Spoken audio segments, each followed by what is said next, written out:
नमस्कार, मैं आरबी सिंह यादव और आप देख रहे हैं मेरा YouTube channel RB Singh Yadav editor. आज हम एक बार फिर मीडिया की जो पत्रकारिता है उस पर सवाल उठाने की कोशिश करेंगे और पूरी ईमानदारी के साथ, ऐसे नहीं हवा में बात नहीं करेंगे हम कि अखबार और चैनल आखिरकार कर क्या रहे हैं। देखिए, कल एक खबर आई कि चीन ने लद्दाख, जो पूर्वी लद्दाख का इलाका है, उस इलाके में 2 काउंटी बना ली है। काउंटी का मतलब आप जिला भी समझ सकते हैं, तहसील भी समझ सकते हैं, जहां पर उसने 2 नए काउंटी तैयार किए हैं और उसमें कुछ हिस्सा चीन की धरती का है और बाकी हिस्सा भारत की जो लद्दाख का इलाका है उसको कब्जाया हुआ है। खासतौर पर मैं आपको बता दूं, इस तरह के मामले एक सामरिक चीज है, इस पर हम सवाल नहीं उठा सकते क्योंकि कोई प्रूफ नहीं होता। लेकिन हम विद प्रूफ बात कर रहे हैं क्योंकि इस मामले को विदेश मंत्रालय के प्रवक्ता रणदीप जायसवाल हैं, उन्होंने एक पत्रकार वार्ता में इस तरह की बात का खुलासा किया है कल। और उसी के आधार पर तो पहले तो हम वो वीडियो देखते हैं जो जायसवाल साहब ने अंग्रेजी में ब्रीफ किया है और बाकायदे उसमें साफ साफ कह रहे हैं कि 2 काउंटी चीन ने बना लिए हैं। तो पहले मैं वो आपको वीडियो दिखा देता हूं, उसके बाद फिर मैं और विस्तार से आपके सामने सारी चीजें रखूंगा।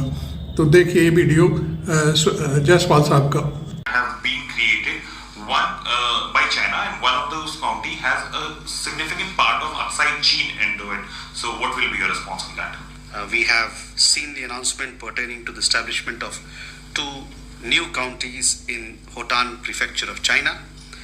Parts of jurisdiction of these so-called counties fall in India's Union Territory of Ladakh.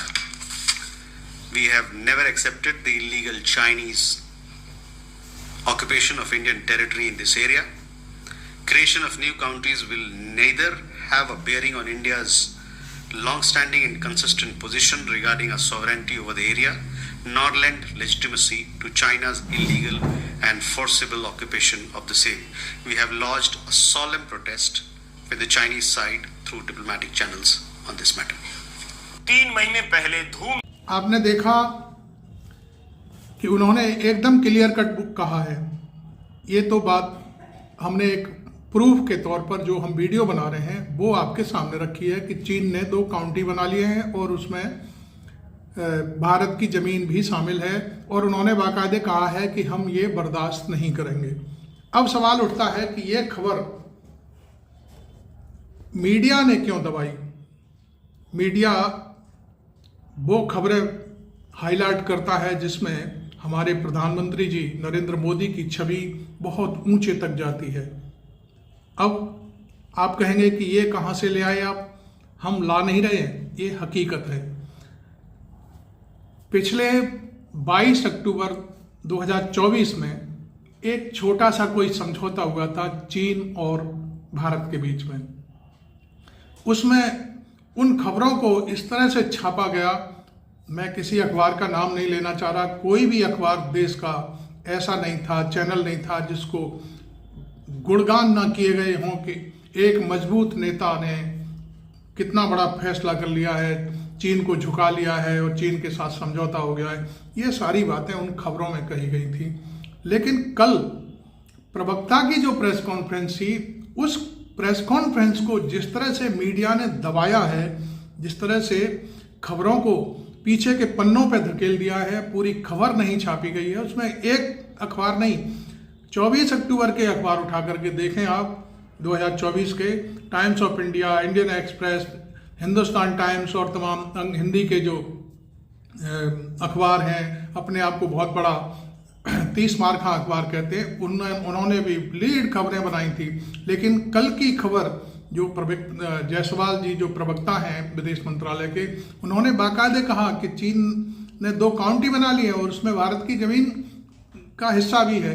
तो ये सारी चीजें कल, ये कितना सेंसिटिव सवाल है। मैं इस बात पर जोर देना चाहता हूं कि भारत की जमीन पर कोई कब्जा कर ले और पत्रकार सोते रहें, जगाने की उन्हें कोई और कोशिश करे, छोटा मोटा चैनल कोई खबर दिखाए, तब उन्हें पता चलता है कि अरे क्या हो रहा है। लेकिन उनकी जो कहानियां हैं वो किस तरह से गढ़ते हैं, ऊपर से संदेश आते हैं कि ये खबर दबानी है, भीतर के पेज पर ले जानी है, फर्स्ट पेज पर भी लेनी है तो पतली सी एक छोटी सी कहीं किनारे डाल देनी है या बीच में घुसेड़ देनी है। इस तरह के काम पत्रकार और आज के अखबार कर रहे हैं और नीचे चैनल भी छोटी मोटी एक आध बार खबर दिखा दी और खत्म कर दिया। लेकिन जब मोदी जी कोई वार्ता करते हैं तो फिर वो खबर बड़ी हो जाती है। देखिए, मैं आपको एक चीज और इशारा करता हूं। मोदी जी का 64वां जन्मदिन आपको याद होगा, साबरमती के तट पर मोदी जी ने चीन के राष्ट्रपति को झूला झुलाया था, आपको याद आ गया होगा। अब मैं उस पर ज्यादा क्या चर्चा करूंगा, आपको तो सब मालूम है। चीन का राष्ट्रपति झूला झूलने आया था यहाँ पर और उसको मोदी जी साथ बैठ करके झूला झुला रहे थे। जैसे हमारे यहाँ सावन में होता है ना, झूला को जो पैंग देते हैं ऐसे करके, ऐसे, तो वो चीन के राष्ट्रपति को झूला झुला रहे थे।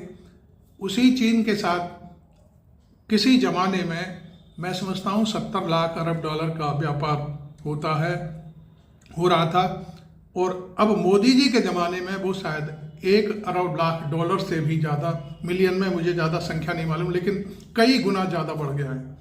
जबकि उधर से शायद 16 मिलियन अरब डॉलर यहाँ से इंपोर्ट होता है, लेकिन वहाँ से भारी मात्रा में सामान हमारे यहाँ आता है। यहाँ केवल दिखावे के लिए ये किया जाता है कि हम चाइनीज चीज़ों को फेंक रहे हैं, ये कर रहे हैं, वो कर रहे हैं, सब चीज़ें कर रहे हैं, लेकिन होता कुछ नहीं, वो केवल दिखावा है और व्यापार जहाँ का तहाँ है वहाँ है। हाँ, मैं आपको एक चीज़ और बता दूं कि मोदी जी ने अपने कार्यकाल में 11 साल का कार्यकाल हो गया, तो जो मेरे सामने चीज़ें आई हैं, 3 बार चीन के राष्ट्रपति की यहाँ पर मेज़बानी की है, जिसमें झूला झुलाने वाली भी मेज़बानी है।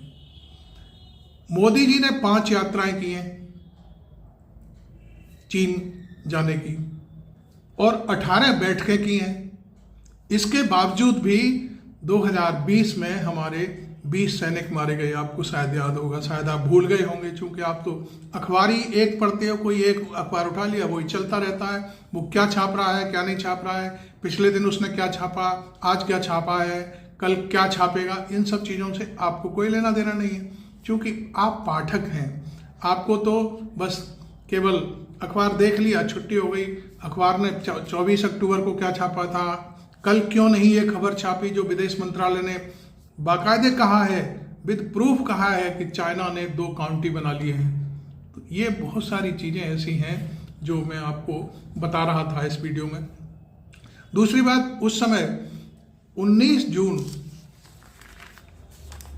2020 को हमारे भारतीय प्रधानमंत्री नरेंद्र मोदी ने चीन को क्लीन चिट दे दी थी कि न कोई कब्जा हुआ। इस तरह की क्लिपिंग घूम रही है मीडिया में, बाकायदे कह रहे हैं न कोई कब्जा हुआ है, न कोई कब्जा होगा, न भविष्य में कोई कब्जा होगा। इस तरह की क्लिपिंग चूंकि वो दूसरे चैनलों पे चल रहा है, मैं उसे दिखाना नहीं चाहता चूंकि उसका प्रतिबंध होता है यूट्यूब पे, इसलिए हम नहीं कह रहे, लेकिन हमने सुना है उसको बाकायदे क्लिपिंग को। वो कह रहे हैं कि चीन ने कोई कब्जा नहीं किया है। आज ये स्थिति उन्हीं का प्रवक्ता साफ साफ कह रहा है कि उसने 2 काउंटी बना लिए हैं। ये तो पूर्वी लद्दाख की बात रही। अब उसमें अब ब्रह्मपुत्र नदी कहाँ से आती है, आप लोगों को शायद भूगोल पढ़ा होगा तो आपको मालूम होगा, चाइना से आती है। भारत की सीमा में घुसने से पहले ही उसने बांध बना लिया है। इसकी सूचना प्रधानमंत्री नरेंद्र मोदी को दी होगी, चूंकि मामला हाई लेवल का है, तो लेकिन नरेंद्र मोदी ने या उनकी सरकार ने या विदेश मंत्रालय ने कोई टीका टिप्पणी नहीं करी कि वो बांध बना रहा है, ब्रह्मपुत्र का पानी रोक लिया उसने। ये क्या मतलब हुआ? कभी कभी बहुत सारी चीजें हो जाती हैं। यदि वो पानी रोक लेगा तो फिर भारत के जो पूर्वोत्तर के राज्य हैं उनका क्या होगा? ये बात समझने की है। सारा खेल चल रहा है। कई बार ये बातें आती हैं, अरुणाचल में गांव बसा लिए उसने। अभी तो हम जिलों की बात कर रहे थे अरुणाचल में, तो पहले ही वो गांव बसाने की बातें चलती रही हैं। बाकायदे जो सैटेलाइट से जो चित्र लिए जाते हैं उसमें साफ साफ दिखाई देते हैं, लेकिन सब चुप्पी साधने का खेल चल रहा है। अब मैं चूंकि पूर्वोत्तर की बात कर रहा हूं, तो प्रधानमंत्री नरेंद्र मोदी पिछले 2 साल से वहां पर मणिपुर में क्या चल रहा है उसकी तरफ उनकी कोई निगाह नहीं है, कोई बयान नहीं है, ना वो वहां गए हैं। जबकि राहुल गांधी 2-3 चक्कर काटे आए, लेकिन नरेंद्र मोदी जी के पास समय नहीं है, चूंकि वो पूर्वोत्तर को अपना शायद नहीं मानते, ऐसा हमारा सोचना है। यदि पूर्वोत्तर को अपना मान रहे होते तो मणिपुर की समस्या 2 मिनट में सॉल्व हो जाती। ये सब आप भी जानते हैं, भारत की सेना, भारत की पुलिस, भारत का प्रशासनिक क्षेत्र कितना ताकतवर है। हम उसकी बहुत इज्जत करते हैं। वो चाहे तो 2 मिनट में इधर से उधर कुछ भी कर सकता है, मोदी के इशारे की देर है, लेकिन मोदी जी कोई काम नहीं करते इस मामले में। तो मैं कुल मिलाकर के ये कह रहा था कि ब्रह्मपुत्र पर जब पानी रोक लिया है तो पूर्वोत्तर राज्यों का क्या होगा, असम का क्या होगा, बंगाल में भी आती है वो नदी, और उधर पूर्वोत्तर के छोटे छोटे राज्य हैं उनके लिए भी पानी जाता है। ये तो बात पानी नहीं आने की हुई। बरसात के मौसम में यदि बांध खोल दिया तो उसका क्या होगा, पूरा पूर्वोत्तर डूब जाएगा। तो ये सारी चीजें, कोई बांध बना रहा है उस पर सरकार के साथ कोई समझौता हुआ है, कोई बात हुई है, ये सारी बातें दबा के क्यों रखी गई हैं। ये पानी छोड़ने वाली बात है। कभी कभी पाकिस्तान में सतलज पर जो भाखड़ा नागल बांध है उसके बारे में चर्चा हो जाती है। पाकिस्तान कभी कभी रोने लगता है कि भाखड़ा नागल बांध मत खोद देना है तो पूरा पाकिस्तान बह जाएगा। बात सही है, लेकिन हमारा देश इस तरह की चीजें नहीं करता। हम लोग जब भी कोई बात करते हैं सूचना दे करके सारे, जब भी कभी बांध कोई खोला जाता है, ये भारत की नीति रही है। लेकिन चाइना की नीति आपको मालूम है कि चाइना क्या कर रहा है। चाइना के बॉर्डर पे लद्दाख में हमारे 20 सैनिक मारे गए, कितनी निर्ममता से हत्या हुई थी, ये किसी से छुपा नहीं है। तो पिछला बिहार का चुनाव हो रहा था तब की मैं बात बता रहा हूँ, और वो चुनाव शायद उन्हीं सैनिकों के ऊपर लड़ा गया था। आपको शायद मालूम होगा, उस समय बिहार का चुनाव होने वाला था, उधर सैनिकों की, चूंकि उसमें अधिकांश सैनिक थे हमारे लद्दाख में, वो बिहार के रहने वाले थे, और बिहार के उन सैनिकों की मृत्यु पर वोट मांगा गया था। लेकिन मैं आपको बता दूं कि ये सारी चीजें छुपाई जा रही हैं। एक ऐसा ढिंडोरा पीटा गया, पेंगोंग झील है लद्दाख में, आपने देखी होगी, शायद कभी गए होंगे, तो नहीं देखी होगी तो भौगोलिक स्थिति है, आप गूगल करके देख सकते हैं। आजकल तो गूगल पे सारी चीजें उपलब्ध हैं। पेंगोंग झील जो भारत का हिस्सा है, वहां पर शिवाजी महाराज की मूर्ति लगा दी गई, आपने देखी होगी, ये खबरें भी चली थी। और उस खबर को ऐसा महिमा मंडन किया गया कि शिवाजी महाराज की वहां मूर्ति लग जाएगी तो चीन कब्जा करने नहीं आएगा भारत की जमीन पर। क्या हुआ, मूर्ति तो आपने महाराष्ट्र में भी लगाई थी, वो एक हवा के झोंके में उड़ गई। तो इस तरह की जो कहानियां गढ़ी जाती हैं मीडिया के माध्यम से, बहुत सारी चीजें हैं, वो मैं समझता हूं, मुझे तो पूरी तरह से अशोभनीय लगती हैं। और बहुत सारी केवल जो हेडलाइंस होती हैं, अखबारों में हेडलाइन बन जाए, बाकी सारी दुनिया जाए बाहर में, ये सारा अब तक जो हो रहा है वही हो रहा है। 22 अक्टूबर 2024 को 22 अक्टूबर 2024 को सॉरी, ये समझौता हुआ कि चीन पीछे हट गया, भारत पीछे हट गया। उस समय जयराम रमेश कांग्रेस के नेता हैं, उन्होंने एक लंबा चौड़ा ट्वीट लिखा था। वो ट्वीट शायद आप लोग ट्विटर पे अधिकांश लोग नहीं होते हैं तो नहीं पढ़ पाते हैं, लेकिन उस ट्वीट में उन्होंने बाकायदे सारी चीज़ों का खुलासा किया था कि हमारी स्थिति जो 2020 से पहले की थी वैसी स्थिति बरकरार रखी जानी चाहिए। उनका कहना था कि जो वहाँ पे 8 चौकियाँ हैं, उन 8 चौकियों के साथ साथ लद्दाख के जितने भी चरवाहे हैं उनके पशु वहाँ तक जाते थे, अब शायद वो 3 तक ही जा सकते हैं। पहले हमारे सैनिक 8 चौकियों पर गश्त करते थे, अब शायद वो 3 तक ही जाते हैं। 5 चौकियों पर गश्त बंद करा दी चीन ने। ये सारी चीज़ें बैठे बैठे हमारी सरकार देख रही है, और मीडिया में खबरें नहीं आने देती है, इससे क्या फर्क पड़ता है, क्या चीज़ें हासिल करना चाहते हैं हमारे मोदी जी, हमारी समझ से बाहर है। तो हम तो सिर्फ इसलिए कह रहे हैं कि वो जो बड़े बड़े अखबार अपने आप को कहते हैं, कल विदेश मंत्रालय की ये खबर क्यों दबा दी गई? उसमें जो 3 काउंटी बनाने की बात है, वो खबरें कहीं किसी लास्ट पेज पर लगी हुई हैं, कहीं भीतर के 4थे, 5वें, 6वें पेज पर लगी हुई हैं। ये उनके लिए खबर नहीं है। पत्रकारिता को मार दिया गया है पूरी तरह से। हम तो आपको बता दें कि एक सुशांत सिंह पत्रकार हैं, उन्होंने 22 अक्टूबर 2024 को जो समझौता हुआ है उस पर ही सवाल उठाए थे। हमने वो लेख पढ़ा था उनका, उसमें उन्होंने कहा था कि ये सब केवल कुछ नहीं है, फालतू की छोटी मोटी कोई रस्म है, उसके जरिए मोदी जी को मजबूत नेता बताया जा रहा है और चीन के साथ बड़ा समझौता हो गया। इस तरह की बातें सामने आई थी। आज विदेश मंत्रालय के रणदीप जायसवाल जी के बयान के बाद हम एक चर्चा और करेंगे। जनरल कपूर साहब ने एक लेख लिखा था उसी समय, उस लेख में सारी चीज़ों का उल्लेख किया था कि ये सारी चीज़ें बिल्कुल चीन कर जरूर रहा होगा, लेकिन चीन बहुत धोखेबाज है। चीन कभी सीधे हमला नहीं करता, बैक डोर से वो सारे काम करता है और चीन से भारत को सतर्क रहना चाहिए।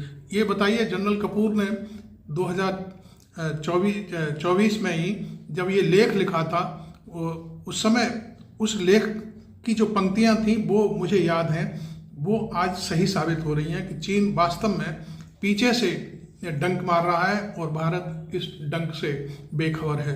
तो मैं ये बात आपके सामने इसलिए रख रहा हूँ कि जो हमारे कुछ पत्रकार हैं, इंडिपेंडेंट हैं, जो काम करते हैं, या लेखक हैं, समझदार हैं, और सेना के कुछ अधिकारी हैं, वो सारी चीज़ें समझते हैं चीन के बारे में, और वो सारी चीज़ें समय समय पर खुलासा भी करते हैं जो चीज़ें अब खुल करके सामने आ रही हैं। हमने आज कल की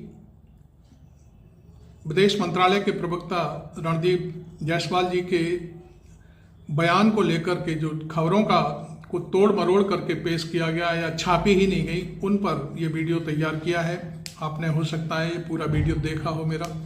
आपको ये वीडियो पसंद आया हो तो लाइक ज़रूर करें, और चैनल अभी तक सब्सक्राइब नहीं किया है तो ज़रूर कर लें।